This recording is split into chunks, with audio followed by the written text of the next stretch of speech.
Oke, mari kita mulai. Bapak, kami datang kepadamu hari ini. Terima kasih Bapak atas kasih karunia yang kau berikan Bapak. Terima kasih. Paling nggak kami masih bisa bertemu dalam hari ini walaupun dengan kondisi laptop yang kurang menyenangkan Bapak. Tapi paling nggak kami percaya bahwa firman-Mu tetap akan berjalan.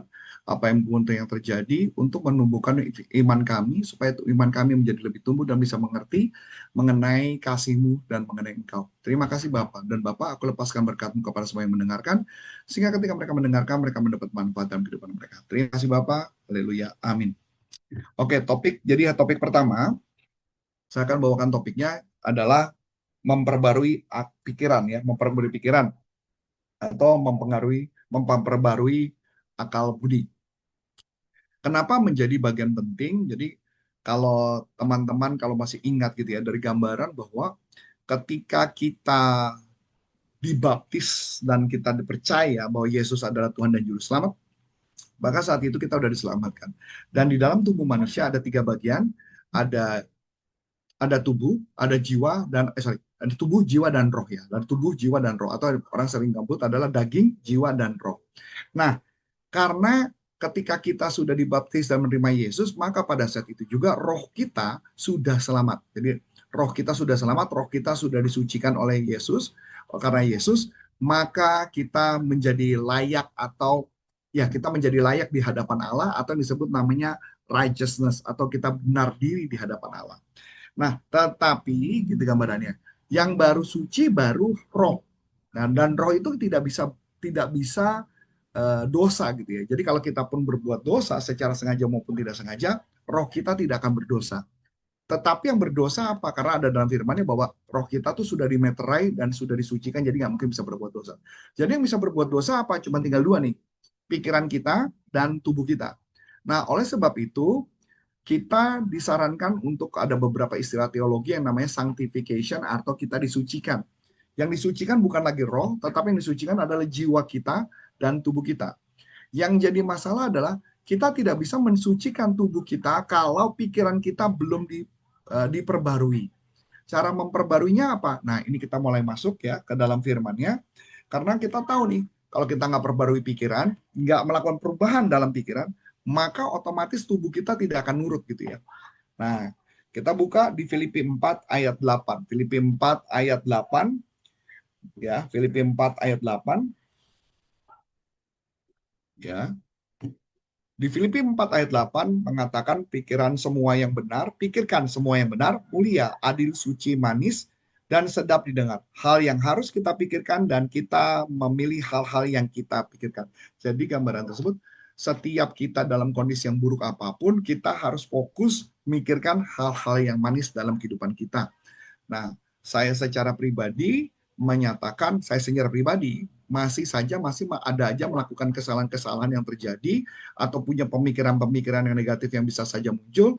Makanya kenapa kita harus melakukan pembaruan budi terus-menerus supaya pikiran kita tetap terfokus kepada Kristus. Di Filipi 4 ayat 8 kita diajarkan untuk otak kita, pikiran kita hanya memikirkan yang baik-baik. Kita hanya memikirkan yang mulia. Kita hanya memikirkan semua yang suci. Yang manis yaitu adalah Yesus itu sendiri. Dengan kita fokus kepada kondisi itu, maka pikiran kita hanya terasosiasi hanya kepada Yesus.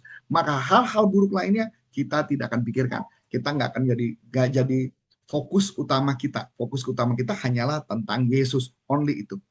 Jadi kalau misalkan kondisi kita lagi sakit, kondisi kita lagi ada problem, kondisi kita menderita atau apapun, kita hanya fokus kepada Yesus. Nah, saya kasih gambaran. eh ya pasti Bro Frans sama Nana tahu banget gitu.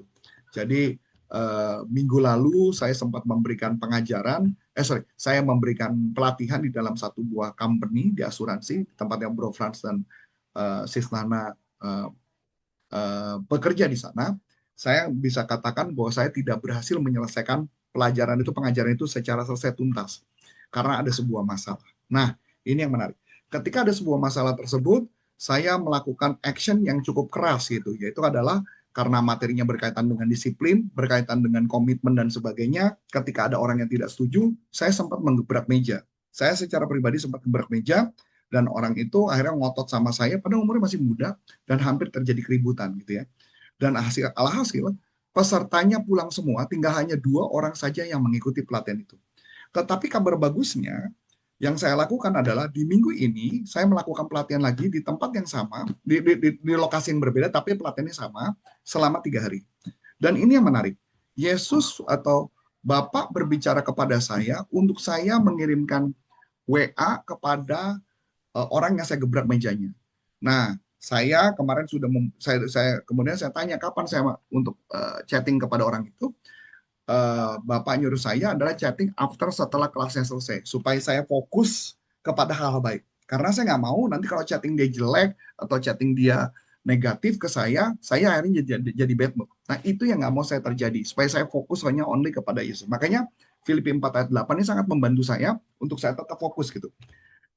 Kemudian di hari pertama saya membuat pelatihan, hari pertama jalan dengan baik, di hari kedua jalan dengan baik, dan hari ketiga juga jalan dengan baik. Bahkan saya juga sempat kaget gitu, perjalanannya sangat-sangat bagus banget, dan akhirnya malah pemimpin perusahaan, pemimpin grup itu sampai mengatakan, kok saya tidak menemukan satupun apapun yang mereka katakan mengenai pelatihan ini gitu. Ya saya nggak bisa ngomong apa-apa, saya bilang, Anda sendiri dengar turun ke jalan. Jadi pemimpin itu kebetulan ada satu pelatihan di materi hari ketiga, kami turun ke jalan dan dia ngikut semua pelatihan turun ke jalan dan ketika ada peserta yang belum berhasil mencapai, kita kemudian memotivasi mereka untuk jalan. Jadi mereka dengar dan sempat kami dikasih gosip bahwa kami dikatakan bahwa kami mengusir orang seperti binatang. Itu juga sempat menjadi salah satu tanda tanya besar. Kok segitu-gitunya tim saya? Kayaknya setahu saya tim saya nggak mungkin melakukan itu. Dan ternyata pemimpin itu melakukannya dan ngecek dan ternyata memang tidak terjadi apa-apa. Dan hari ini, puji Tuhan, saya mengatakan semua terjadi. Sampai hari ini saya dapat banyak banget, bahkan udah dapat ratusan orang yang mengucapkan terima kasih karena terjadi perubahan dalam pelatihan tersebut, gitu ya. Nah, ini hal yang menarik. Dan dalam selama pelatihan tersebut, jujur saya stres. Bohong saya nggak stres. Kenapa saya stres? Karena saya mencegah banyak hal yang harus saya lakukan, proses dan sebagainya, saya ngejaga dan sebagainya, dan sempat tensi saya sempat naik. Jujur tensi saya sempat naik. Tensi saya naik sampai hampir 100 sampai 140-an. Jadi naik lagi 140-an. Nah, ketika naik 140-an, saya hanya fokus saja. Saya fokus terus kepada Yesus. Saya hanya fokus pada Yesus. Apa yang terjadi? Selama itu saya bisa memanage itu dengan baik dan saya bisa mengajar gitu ya. Dengan baik sampai materi tersebut sampai selesai saya jalani kemarin gitu ya. Dan pada saat ujungnya ketika materi itu selesai terjadi jalan dengan baik, saya jujur sempat memeluk kita peluk-pelukan gitu ya, peluk-pelukan dan khusus saya peluk dengan pemimpinnya. Ketika saya peluk, saya jujur saya bilang thank you atas supportnya dan saya keluar air mata. Jujur hampir nangis saya. Dia juga hampir nangis gitu. Karena dia dengar beritanya kan kurang bagus gitu. Nah, ternyata itu semua berjalan dengan baik. Saya makanya bilang gini, ketika semua udah jalan dengan baik, sebenarnya rencana saya besok saya udah nggak di Jakarta. Saya hilang. Saya rencana menghilang gitu. Menghilang dulu 2 hari. Tapi ternyata setelah semuanya rilis dan sebagainya, saya putuskan sama istri saya, Mam, nggak usah deh, Mam. Kita terus saja kerja, karena saya ngerasa lebih baik saya fokus kerja untuk besok maupun selanjutnya. Jadi saya nggak jadi hilang gitu. Jadi saya fokus saja tetap dengan pekerjaan saya karena saya fokus kepada apa janji Yesus kepada kehidupan saya dan ternyata hasilnya sangat bagus. Jadi Filipi 4 ayat 8 ini sangat benar-benar membantu saya untuk kita fokus hanya kepada hal baik. Walaupun ada kondisi yang benar-benar sangat-sangat nyebelin, sangat-sangat tidak enak. Mungkin Frans sama Nana juga tahu gitu kan. Bahkan saya sampai kirimin video ke Nana gitu ya. Bahwa pelatihan, jadi ada beberapa kejadian-kejadian tertentu saya kirimkan videonya, jadi Nana juga ngeliat apa yang terjadi. Ternyata yang pelatihan yang kami lakukan jauh lebih keras, lebih disiplin dibandingkan pelatihan yang minggu lalu gitu. Dan itu ternyata berjalan dengan baik, bahkan beberapa fasilitator sampai ngomong, Coach, ini pelatihan yang sangat the best yang kami pernah lakukan dan menurut saya masih kurang keras, Coach. Aduh, saya bilang ketawa-tawa ya. Kalau saya lebih keras lagi, kayaknya bakal lebih kacau lagi gitu ya. Maksud saya, dengan saya keras kemarin aja, yang tidak sekeras itu aja pun ternyata banyak terjadi kehuru-haraan gitu ya. Karena menurut saya memang banyak anak-anak yang agak baper aja kalau menurut saya kayak gitu ya. Bahkan sampai pagi tadi dia mengirimkan, dia membuat form assessment, bukan form assessment ya, feedback form, apakah materi tersebut bermanfaat apa enggak. Dan puji Tuhan dia memberi feedback, hasilnya bermanfaat dan semua peserta menyatakan hal yang sama. Saya nggak tahu, dia memang sempat ngomong sama saya, Coach tenang aja, nanti akan saya ngomongin sama mereka semua. Dia bilang kayak gitu. Nah, jadi dari sini saya belajar satu hal bahwa saya hanya fokus apa yang bisa saya lakukan ketika pikiran saya negatif. Jujur, bohong kalau saya nggak negatif, sempat pemikirannya bukan negatif ya, sempat gak enak lah, sempat perasaan gak enak itu ada gitu. Jadi makanya kenapa saya bilang saya putuskan untuk 2 hari ini, tadi besok saya kabur gitu. ya ya udah saya memutuskan untuk ya udah saya udah ngeliat hasil udah baik, saya udah lega, udah rilis, everything fine, dan seperti biasa eh, Allah Bapa menyertai saya, Roh Kudus bimbing saya dalam perjalanan tersebut dan berjalan dengan baik. Jadi makanya Filipi 4 ayat 8 itu benar-benar ngebantu saya banget gitu ya. Jadi kalau umpama orang yang sering banget ada pemikiran negatif, muncul kejadian-kejadian yang enak, saya sangat rekomendasikan Filipi 4 ayat 8 itu perlu dimeditasikan oleh Anda supaya kita pemikirannya hanya fokus kepada yang lebih baik-baik saja yang dari Yesus. Kemudian kita lanjutkan. Roma 7 ayat 22 sampai 23. Roma 7 ayat 22 sampai 23. Ya. Mudah-mudahan dicatat ya. Roma 7 ayat 22 sampai 23. Nanti sama seperti biasa, nanti biasanya Bu Hani yang nanya ya. Nanti saya kirim filenya, tetap saya kirim ya. Setelah ini beberapa problem-problem dulu di laptop saya dulu ya, saya bersihin dulu. Di Roma 7 ayat 22 sampai 23 ya. Kita baca dulu ya, sebentar saya buka dulu. Kebanyakan dari kita tuh ya setan tuh memang mau bikin kita, iblis mau buat kita tuh kalah gitu. Kita nggak pernah menang gitu. Gitu ya. Nah, saya bacakan. Sebab di dalam batinku aku suka akan hukum Allah. Di batin suka akan hukum Allah. Berarti roh ya. Roh tuh suka banget sama hukum Allah. Tetapi di dalam anggota tubuhku, aku melihat hukum lain yang berjuang melawan hukum akal budiku dan membuat aku menjadi tawanan hukum dosa yang ada dalam anggota-anggota tubuh. Alias daging itu, kalau daging itu sukanya berbuat dosa. Jadi batin sukanya dengan firman Tuhan, suka dengan hal-hal positif, tetapi ya batin itu berarti juga bisa juga di hati kita, roh kita, tetapi badan kita dan jiwa kita enggak suka. Mereka lebih sukanya adalah berbuat untuk melakukan dosa dan sebagainya. Jadi banyak banget yang membuat kenapa manusia seakan-akan punya batasan, nggak mampu untuk melakukan tebus batas dan sebagainya, karena di dalam daging kita pengen yang nyaman, yaitu apa? Tidur-tiduran, santai-santaian. Makanya kan ketika saya bilang saya butuh rilis besok 2 hari ke depan, tapi saya memutuskan untuk tidak melakukannya. Kenapa? Karena saya bilang udah rilis, otak saya udah tenang, udah lega, udah saya jalan lagi, kerja lagi gitu ya. Jadi selama saya fokus, Tuhan tuh nunjukin jalan, nunjukin jalan, nunjukin jalan. Saya pernah udah benar-benar frustasi, saya bilang istri saya, udah deh, pokoknya saya harus pergi. Mau kemana? Mau ke Bali, kayak ke Singapura, bodo amat, saya mau hilang dulu 2 hari gitu ya. Tapi saya putuskan, saya tanya tadi pagi sama istri, tiket udah belum? Udah beli belum? Nanti aku beli, dia bilang gitu kan. Terus saya bilang, udah deh batalin aja, nggak usah. Saya mendingan kerja, saya bilang gitu. Ya, karena saya ngerasa lebih baik saya berkarya, dalam kondisi apapun saya lebih baik berkarya gitu ya, apapun yang terjadi saya harus berkarya. Nah, Roma 7 ayat 22 sampai 23 menjelaskan dengan itu. Jadi kita tahu bahwa daging ini harus dilawan. Kalau daging nggak dilawan, maka dia akan senang dengan kemalasan, senang santai-santai dan sebagainya. Saya dari pagi tadi pagi saya bangun, saya rencana mau tidurnya 10 jam rencana saya. Enggak itu cuma rencana, ternyata tetap aja 7 jam saya tidur. 7 jam bangun pagi, udah bangun pagi, saya baca Alkitab, melakukan beberapa pekerjaan, kemudian saya fitness dulu, kemudian meeting dengan tim, dan kemudian langsung firman. Dan setelah ini rencana saya ada beberapa pekerjaan lain yang saya harus kerjakan gitu ya. Nah, kita lanjutkan lagi. Amsal 23 ayat 7. Amsal 23 ayat 7. Nah, di Amsal 23 ayat 7, saya sangat merekomendasikan baca Amsal 23 ini, bacanya adalah bahasa Inggris, adalah King James Version. Bukan eh, bukan bukan bahasa Indonesia, karena bahasa Indonesianya agak berbeda dengan King James Version.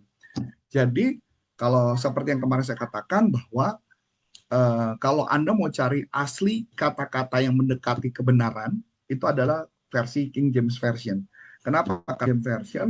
Dulu diciptakannya ada Raja James, ya King James, itu meminta untuk membuat atau menyalin atau menyadur dari bahasa Ibrani maupun bahasa Yunani menjadi bahasa Inggris gitu ya.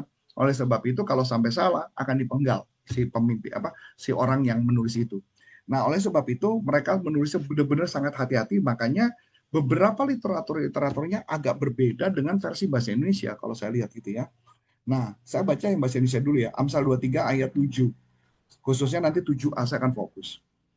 Saya baca bahasa Indonesia dulu. Sebab seperti orang yang membuat perhitungan dalam dirinya, soalnya ini, sebab seperti orang yang membuat perhitungan dalam dirinya sendiri, demikianlah ia. Perhitungan tuh apa gitu ya? Maksudnya apa ya? Membuat perhitungan. Maksud perhitungan kan kadang-kadang kalau di bahasa Indonesia tuh arti perhitungan kan kayak orang itu buat salah, oke, gue buat perhitungan sama lu ya, kan gitu ya. Gue buat perhitungan, artinya gue mau balas lu ya, gitu loh. Gue mau balas elu, gitu ya. Nah, sedangkan di bahasa aslinya nanti King James Version, Anda tidak akan menemukan kata-kata itu, gitu loh.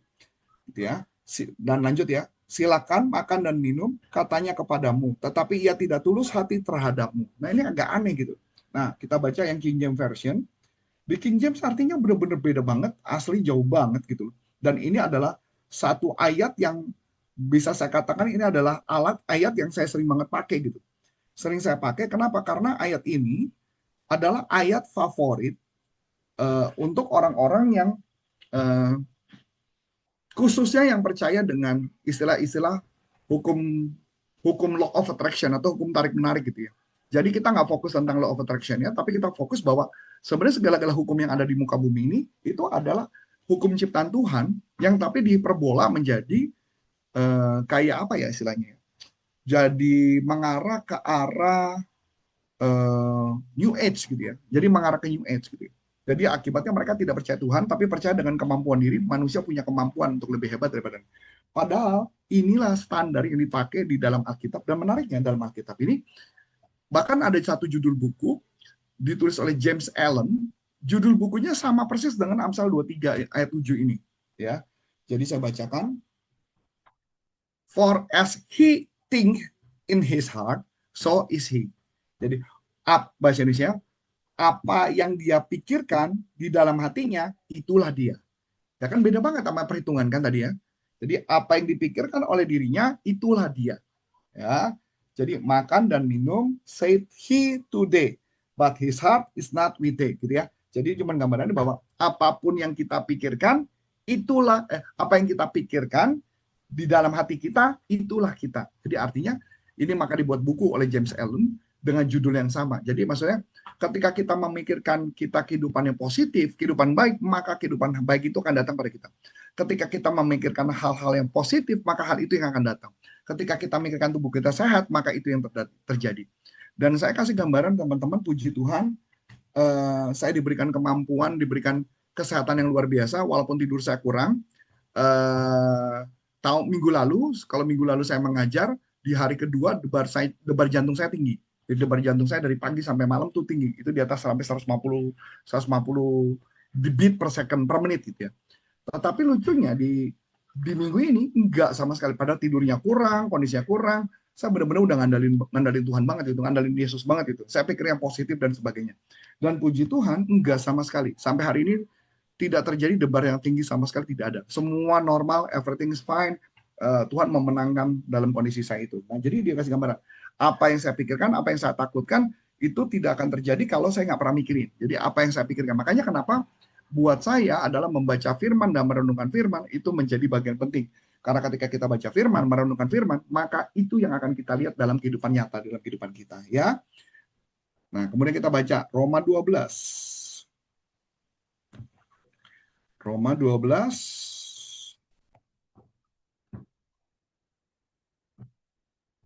Roma 12 ayat 1 sampai 2. Saya ganti dulu ke bahasa Indonesia, tadi udah bahasa Inggris. Oke. Roma 12 ayat 1 sampai 2. Roma 12 ayat 1 sampai 2. Karena itu saudara-saudara, demi kemurahan Allah, aku akan menasihati kamu supaya kamu mempersembahkan tubuhmu sebagai persembahan yang hidup, yang kudus dan yang berkenan kepada Allah. Itu adalah ibadahmu yang sejati. Artinya bahwa menunjukkan bahwa ketika kita menyerahkan diri kita kepada Yesus, kita harus menjaga body dan mind kita.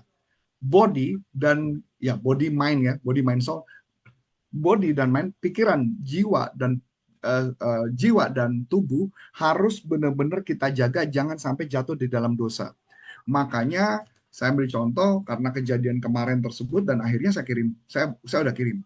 Saya kirim kemarin adalah Minggu pagi, saya kirim chatting kepada orang yang saya gebrak mejanya, kemudian saya meminta maaf dan sebagainya, dan nggak dibalas. Nggak penting buat saya dibalas apa nggak. Yang penting saya sudah melakukan tugas saya gitu ya. Artinya saya nggak mau buat hidup saya dalam dosa apapun itu. Mungkin tindakan orang kan nggak apa-apa kok kalau mama orang itu kurang ajar kemudian lu marah. Tetap menurut saya itu nggak benar. Karena ngelihatnya dari saya harus melihatnya dari sudut pandang Yesus. Saya harus melihat apakah Yesus akan melakukan itu atau enggak. setelah saya cek bahwa Yesus tidak melakukan itu. Jadi saya melakukan kesalahan gitu, fatal. Kalau sampai ternyata walaupun pakai cara Yesus, apakah masalah itu akan bisa selesai? Kalau saya lihat kondisi kemarin atau minggu lalu, saya bilang enggak. Tetap akan terjadi sih prosesnya. Karena ada beberapa hal yang mereka tidak lakukan dengan benar gitu. Jadi saya cuma bilang bahwa yang penting saya melakukan apa yang Yesus suruh. Yesus suruh saya minta maaf, saya melakukan minta maaf. Eh, Sisanya masalah dia mau terima apa enggak, itu urusannya. Saya nggak mau terlalu pusing, karena saya fokusnya adalah Yesus sudah memaafkan saya, Yesus sudah memberikan yang terbaik kepada saya, dan saya juga memberikan yang terbaik, dan saya juga nggak mau itu menjadi batu sandungan buat hidup saya. Gitu ya. Saya lanjutkan lagi. Ayat 2. Janganlah kamu menjadi serupa dengan dunia ini, tetapi berubahlah oleh pembaruan budimu. Jadi, kita jangan sama apa kata dunia. Kalau kata dunia yang saya lakukan minggu lalu, itu normal. Menurut dunia itu benar. Karena saya sebagai pemimpin pelatihan tersebut yang dipercayakan. Tetapi akhirnya yang dipercayakan menjadi tidak dipercaya gitu. Saya sebenarnya punya hak untuk melakukan itu. Menurut dunia, saya melakukan hal benar. Tetapi menurut Alkitab, menurut Yesus, yang saya lakukan adalah salah. Gitu ya. Kalau saya sadar salah, saya menyadari maka saya harus melakukan pembaruan budi.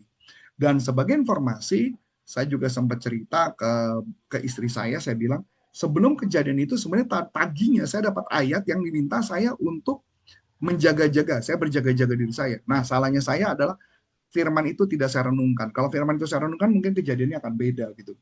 Saya jadi sadar, jadi sebenarnya Bapak kirim message ke saya, tapi saya baca, tapi nggak saya renungin. Itu salah saya. Saya baca, tapi tidak saya renungin. Itu yang makanya kenapa akhirnya saya jatuh gitu, jatuh dalam pencobaan gitu. Nah, makanya janganlah kamu menjadi serupa dengan dunia ini, tetapi berubahlah oleh pembaruan budimu. Jadi kita harus baca firman terus-menerus, melakukan pembaruan setiap hari, supaya otak kita dibersihkan, sehingga kita hanya berpikir tentang hal-hal baik tadi. Sehingga kamu dapat membedakan mana kehendak Allah. Nah, tadi yang saya bilang ya, kalau kalau yang saya lakukan itu kehendak Allah bukan, itu kehendak manusia. Karena saya identitas yang saya pakai saat itu adalah saya sebagai kepala trainernya, saya sebagai kepala pelatihannya. Nah, jadi yang saya melakukannya adalah sesuai dengan kepala pelatihan. Dan saya juga dikasih pesan bahwa saya harus lebih disiplin. Begitu saya disiplin, ternyata mental gitu dia. Berarti orangnya memang nggak siap untuk disiplin aja gitu. Kalau yang anak-anak kemarin tuh beda. Jadi pelatihan yang berbeda, hasilnya juga berbeda. Ya karena ada pemimpinnya, juga saya lihat berbeda ya. Nah, kemudian saya lanjutin. Yang berkenan kepada Allah dan yang sempurna. Jadi ketika saya melakukan tindakan, kita jangan malu mengatakan bahwa tindakan saya benar kok. Enggak. Di mata Yesus yang saya lakukan itu tidak benar. Walaupun saya pemimpin, saya tetap salah. Pemimpin dalam konteks pelatihan itu ya, saya tetap salah. Karena saya harusnya melihat identitas saya sebagai anak Allah. Kalau identitas sebagai anak Allah, saya nggak akan lakuin itu. Gitu loh. Itu yang paling gampangannya seperti itu. Jadi, saya harus menyadari, saya harus melakukan pembaruan budi terus-menerus supaya kehidupan saya jadi berbeda. Ya, kita lanjutkan. Jadi, kenapa itu perlu? Nah, ini perkataan dari Andrew Womack sendiri yang menurut saya cukup menarik perkataan dia. Saya juga baru tahu gitu. Sebenarnya teknologi bikin pesawat, bukan pesawat terbang ya, teknologi membuat roket itu agak berbeda dengan teknologi membuat pesawat terbang. Jadi sebenarnya roket itu waktu terbang dari bumi, terbang naik ke atas, roket itu tidak diciptakan untuk bisa precise ke satu titik. Jadi katakanlah, misalkan roket itu terbang, misalkan harus mendarat di sini. Lucunya, roket itu tidak bisa langsung mendarat ke sini, walaupun pakai titik koordinat apapun nggak bisa. Kenapa bisa begitu? Karena memang kayaknya ruang gravitasi apa kondisi hampa udara dan yang tanpa gravitasi itu sangat mempengaruhi si roket itu untuk berterbang dengan cara benar. Jadi menurut NASA, supaya roket itu bisa terbang dengan cara benar adalah setiap 10 menit sekali, nah perhatikan kalimat saya, setiap 10 menit sekali harus dikoreksi. Ya, saya ulang lagi. Setiap 10 menit sekali harus dikoreksi koordinat terbangnya supaya dia bisa mencapai ke arah sasaran dengan tepat. Kalau tidak diperbaiki 10 menit sekali, maka roket itu terbangnya bisa jauh banget, bisa berbeda. Di sini mengajarkan bahwa ketika kita mau mengikuti Yesus, kita harus mau dikoreksi secara terus-menerus. Kita harus mau membaca firman supaya terjadi pembaruan budi. Saya sudah belajar Alkitab selama 4 tahun, ya 5 tahun, tetap aja buktinya saya masih ada kejadian salah gitu. Saya kasih contoh lagi, ini yang menarik ya, ini cerita tentang anak saya, si Matthew anak saya. Ceritanya istri saya ini di hari seingat saya hari Sabtu apa hari Jumat kayaknya. Saya lupa apa hari Kamis ya. Kayaknya hari Kamis sih. Saya lupa harinya itu. Minggu ini. Jadi si Matthew tuh punya kebiasaan. Kebiasaan Matthew tuh di sekolah Alkitab ya. Dia udah ikut Charis, udah abis ikut Charis di level 2. Level 2 tuh dianggap tamat ya. Level 2 ditambah tamat, kalau level 3 tuh tambahan. Si Matthew tuh udah belajar Alkitab, bacanya King James juga gitu. Nah, ini yang menarik. Uh, Matthew tuh punya kebiasaan yang rada kurang bagus. Kebiasaan yang kurang bagusnya adalah ini anak sejak pulang dari Jepang rada aneh gitu. Anehnya maksudnya dia bilang kalau orang Jepang tuh pagi nggak mandi gitu. Kalau orang Jepang pagi nggak mandi. Jadi mereka dia mandi malam, udah mandi malam, terus paginya nggak mandi lagi, udah langsung kerja gitu loh. Jadi buat saya rada-rada aneh tuh kelakuan-kelakuan kayak gitu tuh. Akhirnya sekarang udah mulai mandi. Dia udah mandi, terus kemudian punya kebiasaan buruk juga karena anak cowok juga. Ini ada kesalahan juga di pasangan saya mengaku itu ada kesalahan dia juga karena dulu kita cukup memanjakan dia, artinya kamar dia kalau kotor dan sebagainya kita pasti ada pembantu yang akan bersihin gitu. Kalau pembantu nggak ada, biasanya apa yang terjadi? Yang bersihin pasti adalah mamanya gitu. Mamanya maunya bersih, dia yang bersihin gitu. Maka saya kadang-kadang balapan sama istri saya, yang bersihin siapa nih? Saya atau istri saya gitu yang balap-balapan gitu. Selalu kayak gitu. Jadi anak tuh nggak pernah diberi kesempatan untuk dididik cara bersihin kamar, bahkan gosok pun nggak diajarin. Um, ya pokoknya kegiatan kayak rumah tangga nggak diajarin. Gosok semua nggak pernah. Singkat cerita dia di Batam, kamarnya kotor banget. Kotor yang minta ampun. Jadi alias nggak pernah disapu, nggak pernah diapa dan sebagainya. Padahal waktu di Jakarta seperti di Serpong dia kos gitu. Tapi seperti biasa, waktu kos, istri saya suka datang tuh kos seminggu sekali dia nyapu pel. Nah itu kesalahan istri saya tuh. Istri saya baru ngaku setelah di Batam tuh, anak saya di Batam, dia baru ngeh, oh iya aku salah nih gitu ya. Nah jadi kadang-kadang maksud kita baik memproteksi, ngasih kenyamanan, tapi ternyata itu bahaya, malah membuat anak menjadi terlena dan akhirnya dagingnya terasa nyaman dan membuat kacau, kacau gitu ya. Kebetulan istri saya nasehatin. Ini nasihat istri saya. Istri saya menasihatin menurut saya dengan cara yang bagus dan benar. Dia cuma bilang, Matthew, eh, Allah Bapa tuh senang kebersihan. Allah Bapa tuh senang keindahan. Ya, yang kotor-kotor itu Allah Bapa tidak suka. Jadi Allah Bapa tidak suka dan yang kotor itu juga itu pasti adalah perbuatan daging dan juga sangat disukai sama iblis gitu. Jadi Matthew itu karena anak Allah, maka Matthew bersihin kamar.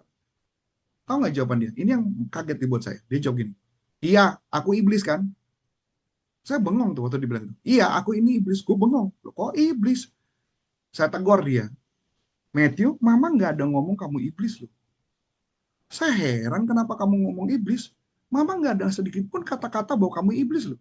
Mama bilang bahwa yang kotor-kotor itu tempatnya iblis. Kamu tuh anak Allah. Nah ini menarik loh. Padahal anak saya udah belajar Alkitab, sekolah Alkitab selama 2 tahun. Saya sampai bilang gini, waduh Matthew, ini kayak kamu perlu di sekolahin lagi nih kayaknya nih. Jadi artinya orang sudah belajar, udah lulus sekalipun, ya walaupun kami ibadah, tapi kalau tidak terjadi pembaruan terus-menerus, maka otaknya bisa ngaco. Maka istri sampai ngomongin, ini kayaknya mulai minggu depan kita setelah nonton video dia bareng-bareng, kita belajar bersama-sama, kata istri saya. Dia menyadari kesalahan-kesalahan itu, bahwa lebih baik kita nonton bersama deh, kita belajar lagi deh. Kalau nggak kayak gini, apa yang terjadi? Anak saya pinter secara Alkitab, dia bisa menjawab Alkitab dengan luar biasa, tetapi menjalani kehidupannya tidak menjadi Alkitab gitu loh. Makanya kenapa banyak orang yang sudah walaupun sekolahnya sekolah teologi, sekolahnya hebat, tapi kalau dia nggak ngejalanin, itu akan menjadi saat batu sandungan terus. Makanya kemarin siapa saya lupa ya di dalam Supercamp itu, ada peserta-peserta. Dia ngomong gini, "Eh, bapak saya nggak pernah mau ke gereja lagi. Kenapa? Iya karena bapak saya ngelihat, para pendeta itu beda sama yang diomongin, kehidupannya kacau, lebih parah daripada saya. Nah, saya jadi ngeliat, oh ini yang terjadi loh. Kenapa? Karena kita pada rata-rata cuma jago firman, tapi tidak jago mengimplementasikan dalam kehidupan. Nah, itu yang makanya kenapa saya juga sadar kalau ketika saya melakukan kesalahan, saya harus perbaiki. Saya harus perbaiki. Sama yang seperti tadi roket ya. Setiap 10 menit harus dikoreksi. Setiap 10 menit harus dikoreksi. Nah, kayak tadi ya. Jadi, kita harus menentukan arah perjalanan kita dahulu. Ya, jadi buat komitmen sama Yesus mau sampai mana gitu loh. Ya, kita perbaiki. Mau nggak mau harus perbaiki pikiran kita supaya kita nggak melenceng. Kalau maksud saya, anak saya tuh melenceng tuh. Melenceng jauh banget tuh. Kok mamanya nggak ada ngomong bahwa dia anak iblis, dia ngomong iblis gitu. Aneh buat saya itu juga ya. Nah, Perjanjian Lama juga mencatat bahwa mereka menaruh bahwa mereka tuh jadi gini, di Israel tuh punya kebiasaan. Jadi Israel tuh punya kebiasaan. Kebiasaannya apa di Israel? Di Israel tuh kebiasaannya adalah mereka tuh sering banget, kalau teman-teman pernah nonton film orang-orang yang itu cerita zaman Yesus, mereka kalau mau masuk pintu tuh sering pegang pintu tuh. Pintu dipegang, itu artinya sebenarnya itu ada tulisan-tulisan firman di dalam pintu, depan pintu gitu ya. Jadi tulisan firman di depan pintu fungsinya bukan buat jimat ya. Kalau orang-orang di Indonesia sekarang tuh pada, saya juga pernah ngeliat di TikTok gitu ya, orang di tembok itu ditulisin ayat-ayat kitab suci, tujuannya apa gitu loh maksudnya. Ya, emang maksudnya rumahnya jadi jimat gitu di sekeliling rumahnya? Enggak gitu juga. Karena firman itu bukan ditaruh di tembok, firman itu ditaruh dalam hati gitu loh. Enggak, aneh aja buat saya tuh. Sebenarnya saya mau komentar tuh, tapi malas saya udah nggak komentar. Karena firman itu ditaruh di dalam hati, bukan itu di tembok gitu loh. Udah gitu. Nah, kalau di orang Israel melakukannya adalah untuk menghafal, untuk merenungkan firman-Nya siang dan malam. Maka ditaruh tuh, baik di pakaian, baik di rumah, depan rumah dan sebagainya gitu. Itu kebiasaan orang-orang Yahudi. Jadi mereka memperkatakan firman siang dan malam. Kita juga harus mencontohi. Jadi bukan rumah kita kalau misalkan ada tulisan-tulisan Alkitab menjadi jimat, tetapi membuat kita untuk membantu merenungkan firman siang dan malam. Ya. Kemudian kita baca Roma 8 ayat 6. Roma 8 ayat 6.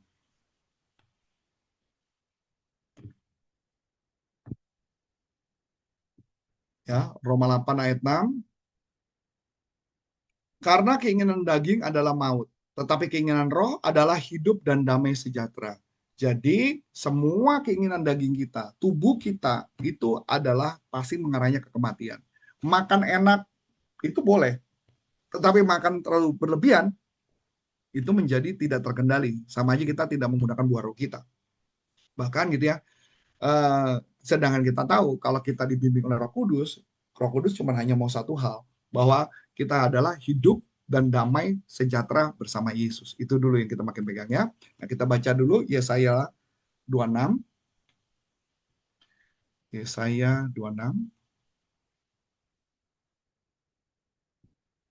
Paling berat buat kita sebagai pengikut Yesus adalah itu. Bisa nggak kita mengimplementasikan ya?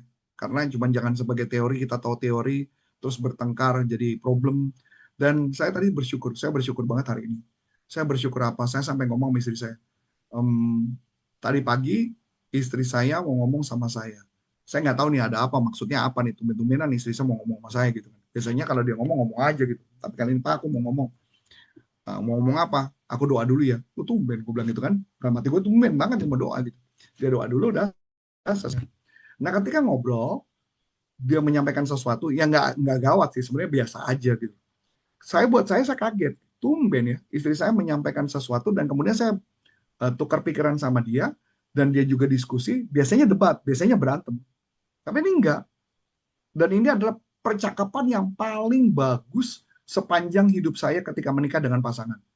Selama ini kalau ngomong sama pasangan saya pasti ngomongnya sepotong atau udah kejadian berantem dulu, udah tenang, baru saya ngomong sama dia, baru enak gitu. Tapi ini enggak. Percakapan pertama adalah percakapan yang sangat dalam. Menurut saya, itu adalah percakapan yang paling dalam, percakapan yang paling intim, percakapan yang paling bagus sepanjang pernikahan kami. Jadi sampai bilang saya, sampai ngomong istri saya, Mam, ini yang aku suka percakapan hari ini. Kalau bisa percakapan yang kayak hari ini yang saya mau ada terus menerus. Kenapa? Karena selama ini yang terjadi adalah pasti ada yang nggak cocok, pasti ada perdebatan, pasti ada apa dan sebagainya. Saya bilang ini ya perdebatan yang saya mau. Karena saya bilang yang paling penting dalam firman, ya walaupun ini cuma satu potong firman ya, karena di firman lain ceritanya agak berbeda. Dia bilang kalau dibilang kalimatnya adalah carilah pasangan yang seimbang, gitu ya. Jangan sampai kita punya pasangan yang tidak seimbang, ya walaupun dalam firmannya menunjukkan tidak seimbang itu artinya tidak seagama, tidak sealiran. Nah, apalagi yang udah tidak sealiran, yang tidak sama, maka otomatis kan terjadi pertengkaran ya. Nah, makanya kenapa kalimat uh, pernikahan apa ya carilah pasangan yang seimbang gitu ya. Seimbang itu artinya buat saya adalah kita bisa berdiskusi, bisa berkomunikasi, itu yang menurut saya juga sangat indah gitu ya. Per hari ini jujur ini adalah blessing yang menurut saya yang sangat luar biasa karena saya punya percakapan yang tidak pernah terjadi selama pernikahan, bahkan selama pacaran pun juga nggak pernah. Ini percakapan yang paling bagus menurut saya. Ya, ya saya 26 ayat 3. Yang hatinya teguh, kau jagai dengan damai sejahtera, sebab kepadamulah ia percaya. Jadi kasih gambar ini adalah Kalau kita fokus, hatinya kita tahu fokus kepada Yesus, maka Yesus akan menjaga kita atau Allah Bapa menjaga kita dengan damai sejahtera, sebab kepada hanya dia satu-satunya yang kita percaya. Maka kehidupan kita juga otomatis akan berbeda. Nah, jadi ketika pikiran kita mulai fokus kepada firman, maka iblis akan khawatir. Iblis akan takut karena otomatis kubunya dia berkurang kan. Karena kita diajarkan dengan cara benar, proses benar dan sebagainya. Dan jika ada pikiran mengarah ke salah, ya kita juga perlu mengatakan gitu ya. Kita perlu mengatakan, aku menolak apa yang musuh sedang lakukan sekarang pada diriku. Aku akan duduk dan buka Alkitab, bukan sekedar baca Alkitab, tetapi bersekutu dengan Allah yang ada di balik ayat itu. Aku akan memusatkan pikiranku kepada Dia, dan inilah perkataan firman Allah tentang diriku. Engkau berkata, telah diampuni. Engkau berkata bahwa aku telah dibasuh bersih. Engkau berkata bahwa tidak ada yang dapat memisahkan kami dengan Dia, dan sebagainya. Itulah yang kita harus fokuskan. Jadi, setiap pada kondisi apapun, kita hanya fokus, duduk, buka Alkitab, Bapak, aku tolak segala pikiranku negatif. Aku tolak segala pikiran yang ngaco. Aku baca firman. Dan itu yang memang saya lakukan. Dan saya mau kasih gambaran. Coach, apakah ketika terjadi hal-hal yang tidak enak, apakah Coach Arif tetap bisa baca firman dengan baik? Tidak bisa. Tapi paling nggak saya baca, dan saya terus baca sampai perasaan saya netral, sampai perasaan saya happy. Gitu ya. Jadi saya akan terus baca sampai hatinya happy. Jadi nggak bisa tuh. Waktu baca pertama tuh aut-autan tuh. Saya bisa baca tuh bisa ngulang sampai 5 kali, 6 kali tuh. Karena tidak ngerti apa yang dimaksudkan dalam firman itu. Ya baca berulang-ulang dan sebagainya. Nah itu yang adalah penerapan dalam kehidupan kita. Jadi di ayat terakhir untuk sesi yang ini adalah kita buka Kisah Para Rasul 17. Kisah Para Rasul 17 ayat 11. Kisah Para Rasul 17 ayat 11. Orang-orang Yahudi di kota itu lebih baik hatinya daripada orang Yahudi di Tesalonika, karena mereka menerima firman itu dengan segala kerelaan hati. Nah ini menarik ya, sama-sama orang Yahudi, tapi di kota itu, ya di kota itu lebih baik daripada orang-orang di Tesalonika. Kenapa? Karena mereka menerima firman Tuhan dan, nah ini menarik, dengan segala kerelaan hati. Jadi dia menerima dengan kerelaan hati dan setiap hari mereka menyelidiki. Menyelidiki artinya apa? Membaca, menafsirkan, memahami, menyelidiki kitab suci untuk mengetahui apakah semuanya itu benar demikian. Jadi mereka benar-benar dengan antusias ketika membaca firman dalam dan memahami apa maksud firman kitab suci itu sehingga terjadi pembaruan budi. Maka kita bisa lihat ya, bahkan di dalam firman aja udah jelas ya, orang yang baca kitab suci yang menyelidiki, bukan hanya baca tapi menyelidiki ayat-ayatnya, maka dia hidupnya jauh lebih baik, karakter lebih baik, kehidupannya lebih baik. Itu saja di bagian sesi ini. Sebentar ya, saya pause dulu.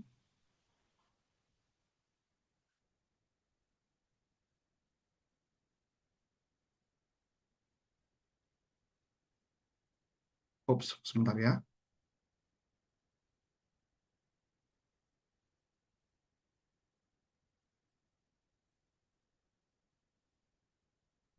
Sebentar. Astaga. Oke. Oke, kita masuk sesi kedua, dan sesi kedua ini adalah sesi terakhir. Berarti kita udah totalnya hari ini dari minggu lalu sama hari ini kita udah belajar nanti jadi total 4 pelajaran ya. Kita udah belajar 4 pelajaran. Nah, hari ini kita bicara mengenai pentingnya gereja Kristus gitu ya. Kita akan belajar mengenai pentingnya gereja Kristus. Nah, jadi di gereja Kristus itu mau menunjukkan bahwa kita itu bagaimanapun harus berkumpul bersama dengan orang-orang percaya gitu ya. Nah, ini walaupun jumlahnya kita nggak banyak, tetap udah gereja ya. Begitu juga kalau kita di rumah, kita dengan keluarga kita berdoa bersama membaca Alkitab, itu sebenarnya kategorinya udah gereja. Nah, dan kenapa kita harus bersekutu bersama-sama?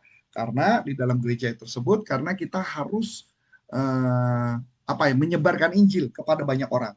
Semakin kita bersekutu, kita semakin menyebarkan hal-hal baik tentang Yesus ya. Jadi orang bisa dapat pemahaman yang lebih benar sehingga kehidupannya akan menjadi lebih baik dan lebih baik gitu ya. Nah, kita baca dulu Ibrani 10 ayat 25. Ibrani 10 ayat 25. Di Ibrani 10 ayat 25 mengatakan, janganlah kita menjauhkan diri dari pertemuan-pertemuan ibadah kita seperti dibiasakan oleh beberapa orang. Tetapi marilah kita saling menasihati dan semakin giat melakukannya menjelang hari Tuhan yang mendekat. Jadi clear ya, bahwa kalau ketika kita dengan Yesus, kita jangan menjauh dengan orang lain, biar kita saling bersekutu. Kalau kita jatuh, kita diangkat sama teman-teman kita, dibantu didoakan, supaya kita diberikan kekuatan. Nah, tujuan saya juga pemuritan juga sama, supaya teman-teman diberi kekuatan dan teman-teman menyebarkan kepada orang lain. Tapi kata kunci yang paling penting adalah pembaruan budi harus dilakukan terus-menerus dan lakukan praktek. Kalau nggak praktek, ya seperti saya tadi, saya jatuh lagi dan sebagainya ya. Makanya kenapa kita harus terus bersekutu, saling mengingatkan satu sama lain supaya kitanya semakin dekat dengan uh, kesempurnaan. Walaupun kita tanya apakah bisa sempurna seperti Yesus, nggak bisa. Kayaknya berat ya. Kita jadi memang pelan-pelan kita disucikan ya, sanctification ya. Nah, kemudian apa arti gereja? Nah, kita baca dulu di Roma 16. Di Roma 16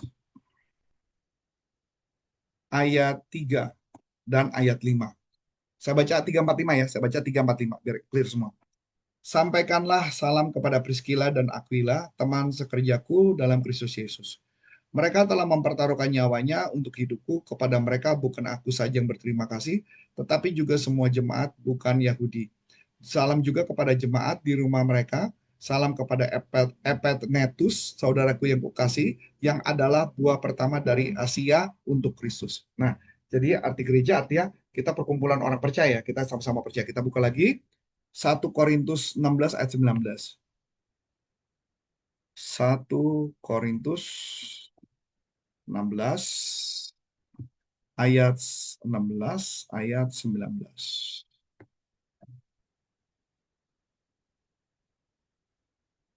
Salam kepada jemaat-jemaat di Asia Kecil, Aquila, Priscilla, jemaat di rumah mereka menyampaikan berlimpah-limpah salam kepadamu. Berarti di rumah itu juga termasuk kategori jemaat ya.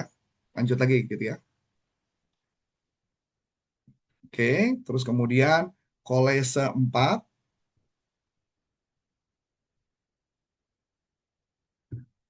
ayat 15.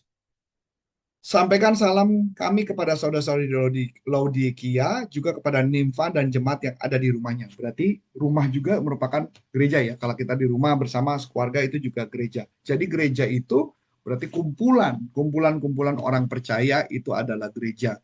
Dan yang paling penting ada juga bahwa gereja itu adalah eklesia, itu adalah satu perkumpulan dari orang-orang dengan tujuan untuk melakukan doa dan pujian atau penyembahan atau sedang berpaling kepada Allah. Jadi dengan kita bergereja, kita tetap ke gereja, berkumpul dengan orang percaya, kita akan saling dikuatkan. Dan kita juga bisa saling melayani. Karena dengan kita bergereja, kita melayani. Jadi jangan jangan sampai Anda tidak bergereja sama sekali gitu ya.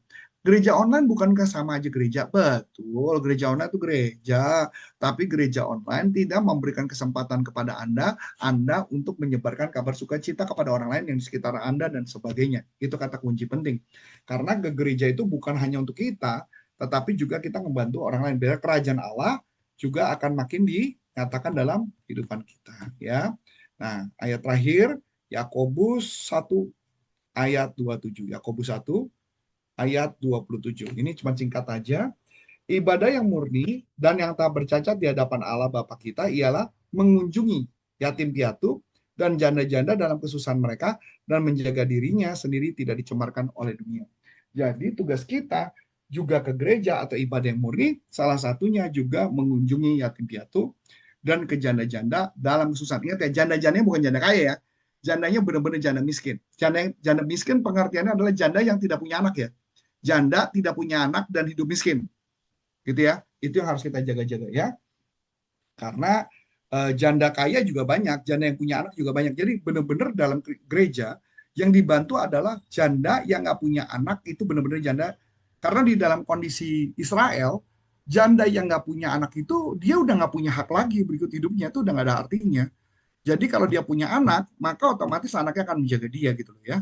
Jadi makanya kata-kata kuncinya adalah janda di sini adalah janda-janda yang hidup miskin, hidup sendirian dan kita harus jaga dia supaya mereka tidak berbuat dosa. Itu adalah menjadi pelacur atau mereka menjadi maling dan kita harus jaga supaya mereka tidak jatuh dalam dosa. Nah, di dalam hari ini maksudnya mau saya kasih gambaran, ini cuma sampai segini. Yang kata kunci penting adalah bagaimana kita bisa membuat mereka menjadi kita membantu mereka, melayani mereka dan membuat diri kita menjadi kuat khususnya kalau ketika jatuh kita bisa bangun lagi, kita bisa bangkit bersama-sama dengan seluruh orang-orang kudus. Jadi diharapkan dengan kondisi seperti ini kita menjadi mau ke gereja. Jadi jangan ditanya gereja mana yang paling benar, tidak ada. Semua gereja juga benar gitu ya. Tinggal pembelajaran firman yang nanti kita belajar di mana. Tapi coach gereja gue ngajarnya nggak benar. Saya cuma jawab balik lagi. Kalau ini kata guru saya, jadi kalau mau ke gereja adalah makan ikannya, tulangnya jangan dimakan. Jadi nggak ada gereja yang paling benar. Yang ada adalah kalau hal itu berguna buat kehidupan kita, menasehati kita, ambil. Yang tidak sesuai dengan pengajaran-pengajaran dan tidak sesuai dengan firman, dibuang. Itu aja yang mungkin saya sampaikan. Nah, saya cuma mau kasih gambaran nanti gini.